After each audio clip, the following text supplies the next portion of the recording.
My sister kicked me out of the family business. Then, Dad read the contract. My sister always believed she deserved everything.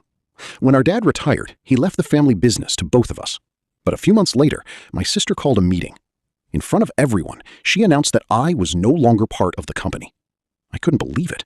She smiled and said, "You never worked as hard as I did." The employees looked shocked, but I stayed calm because there was one thing she didn't know. Before retiring, Dad had written a special clause into the ownership contract. Any major decision required both signatures. The next day, Dad returned to the office and asked to see the paperwork. 5 minutes later, his face turned red. My sister had broken the agreement. Right there in the meeting room, Dad tore up her decision and removed her from management. Then he turned to me and said, "The business belongs to people who respect family."